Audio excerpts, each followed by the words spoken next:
weird here. You didn't open it the way I told you to open it. It did. What? Look at that. Look at that in the background. Sorry. Doesn't help.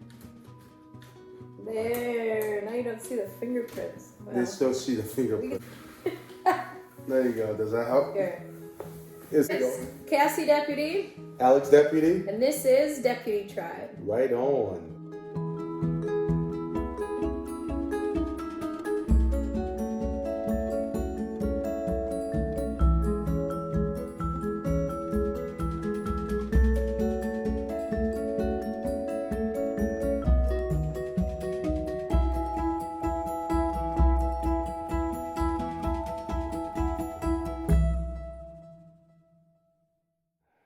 Hey guys, welcome back to Deputy Tribe. If you're new here, I'm Cassie, this is Alex, and we are home educating parents to 8 kids.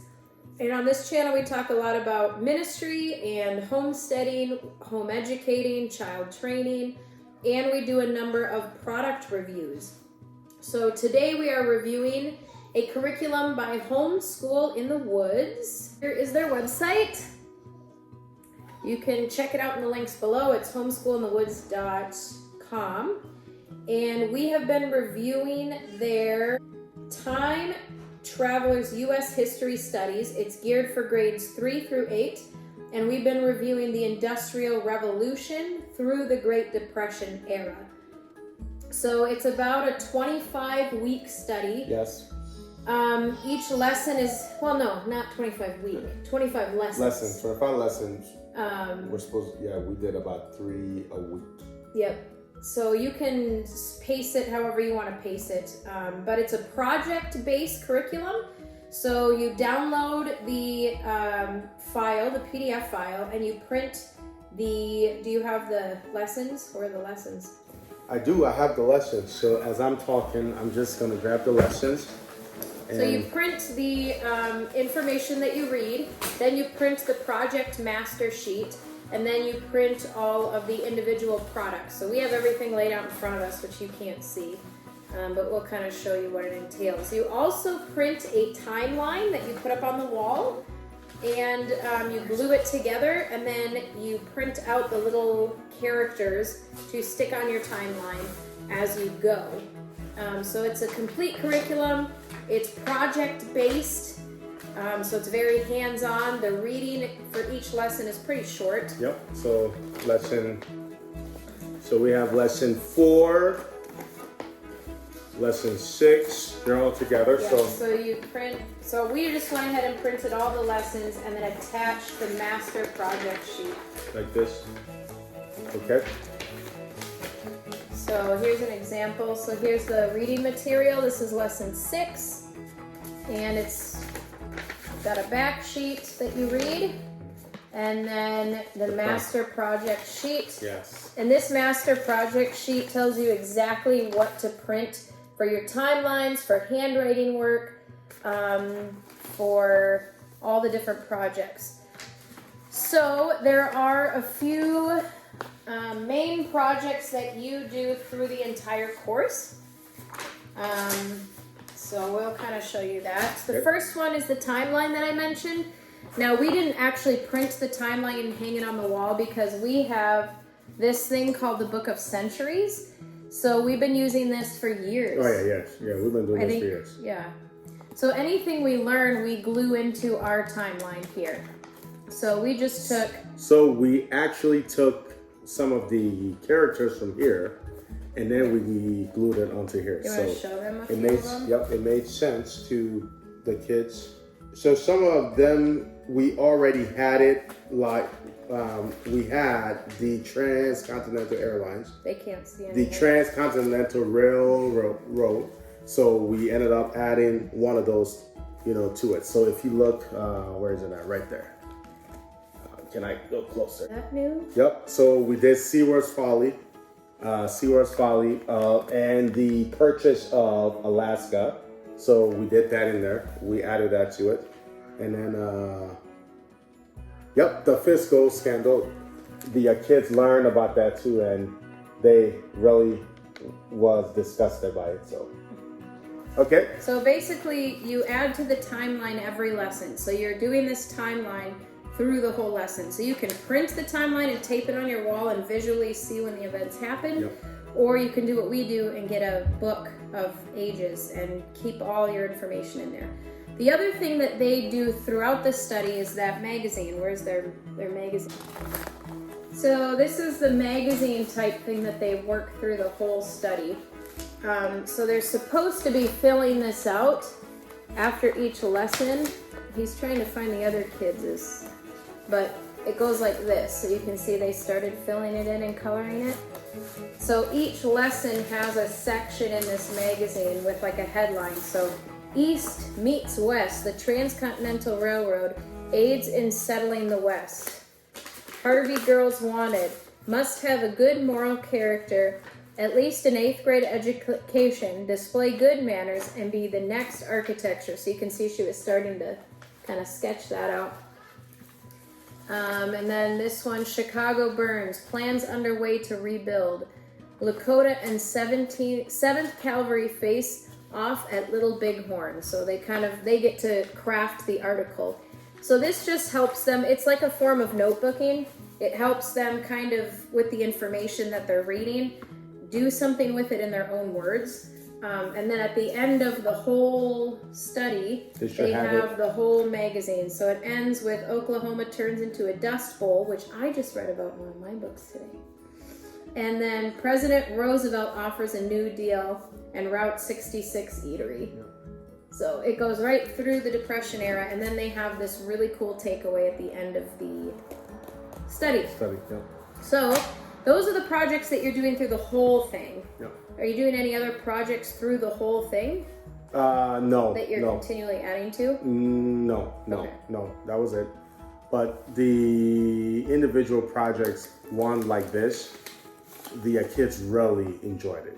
Like they really enjoyed making the projects and crafting out these. Like one of this was the Transcontinental Railroad. They really enjoyed doing that, and just look at that. Okay. And then they had to cut out a bunch of these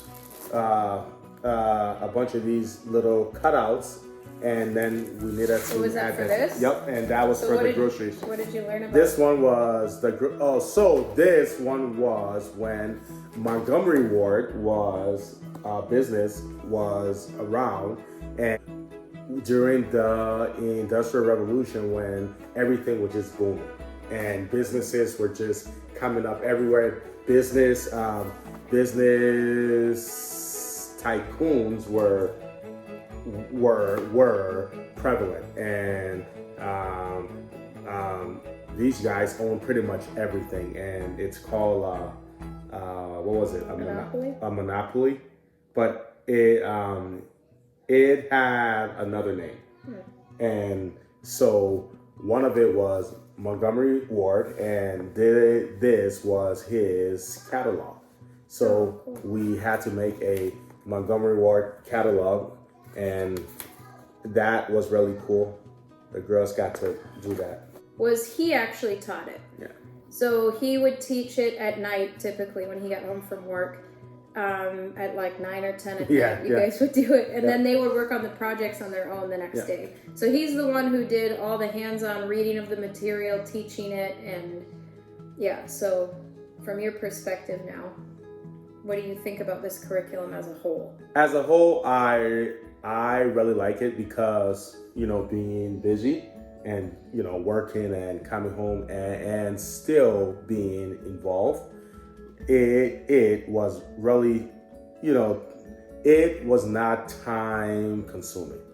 So anyone can do it, So as far as it goes, it took us about an hour.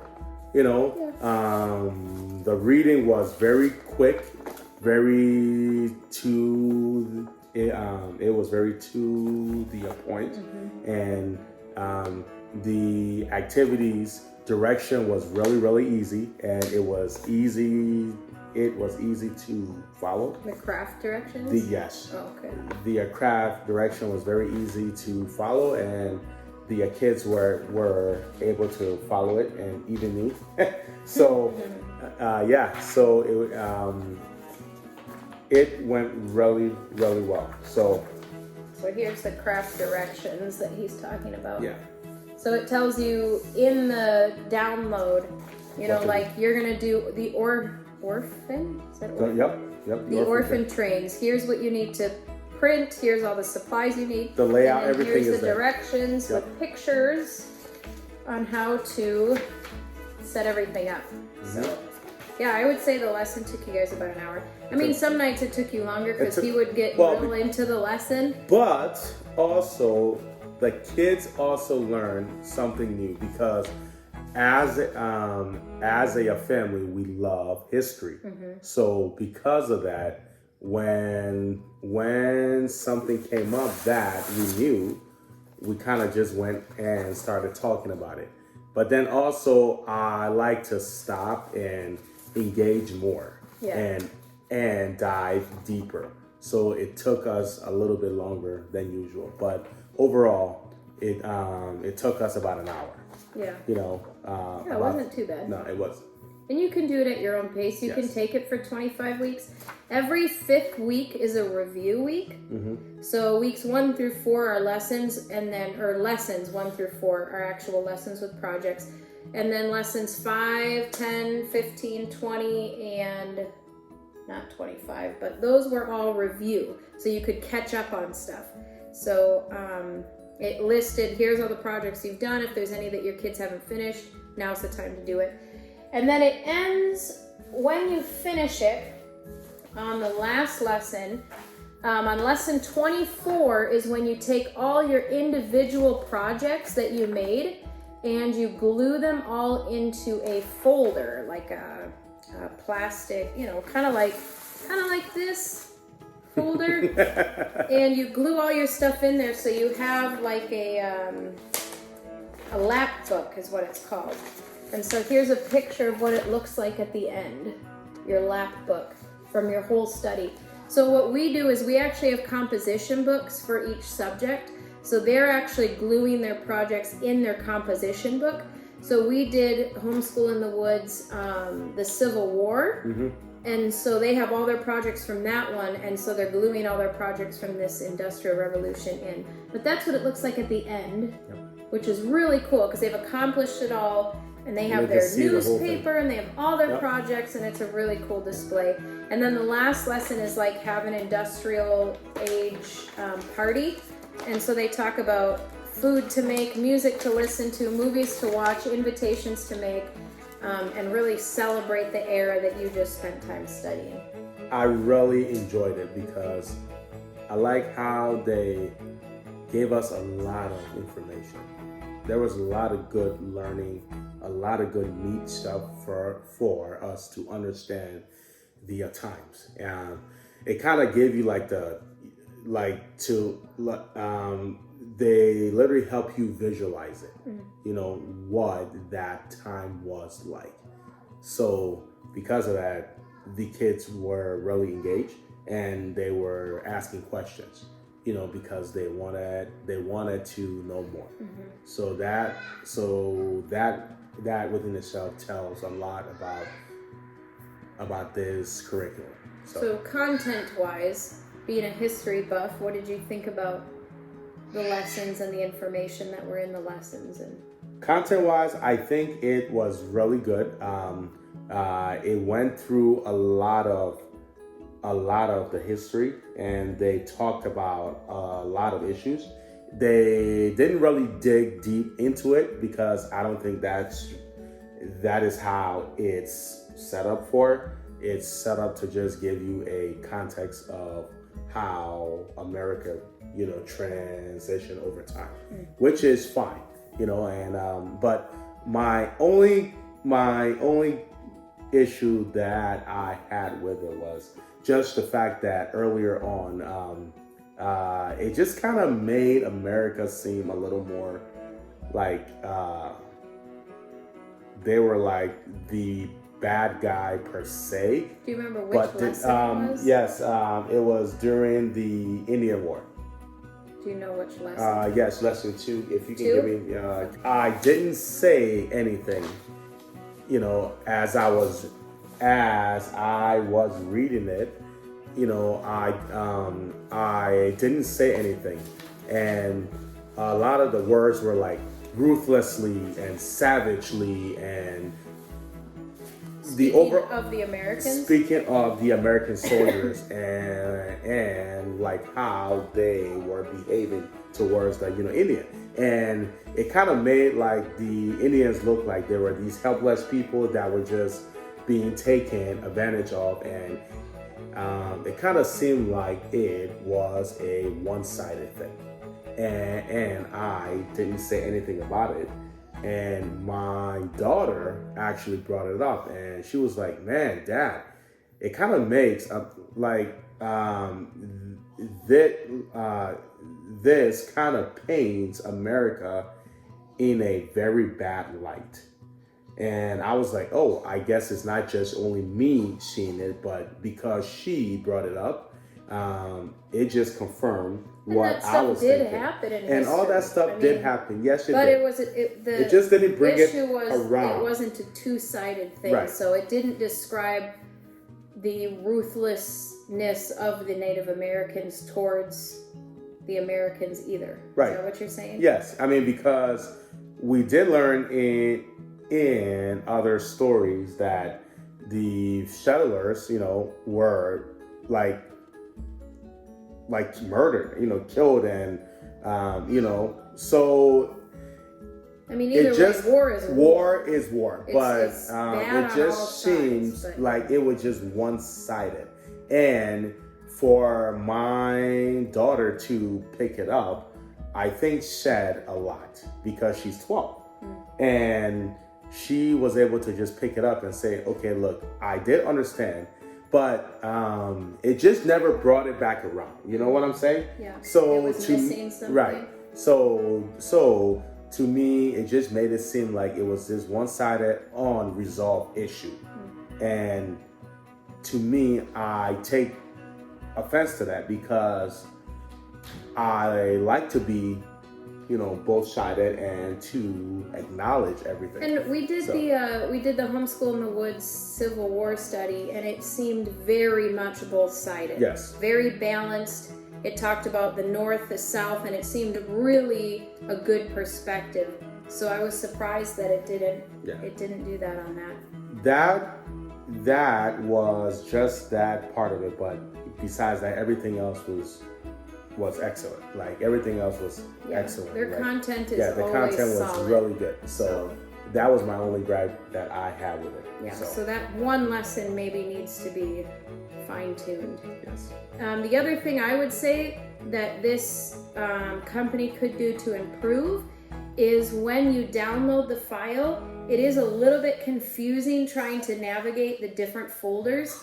For me, it would make more sense to have like the actual lesson attached to the master project sheet all together in a folder. Okay. And then have the projects and printables in another folder. Because when you open your file, there's a menu option, there's a PDF option, there's a project master option, there's a text lesson option, and it's just like too much. Yeah, and I always click the wrong one, and then I have to figure out where I'm going, and it's a little bit confusing. So to consolidate, like, this is what you need as the teacher, here's all the projects. Like, that would be easier to navigate to me. Or have an individual folder for each lesson, so I can just open the folder and print everything in there. Yep. Something like that. Yeah, so it has a teacher's manual, and then it has chapter within the teacher's manual. Something like that. Something to organize organize it. Because then it's like all the projects are here, but all the lessons are here, but all the lesson guides are here. Like it's just really hard to navigate in that way. Yep. For the price that you pay for this, it is 100,000 million times worth its price in gold. Yes. Like the content, the crafts, the ideas, the material, the amount of research they put into it, how they wrote it. I mean, and you can reuse it with your kids over and over and over. You can print all the copies. We have 8 kids, so we could print 8 copies of it. And it's a really good company. I really like how easy to read it was. So even my younger boy, sat through it and listened.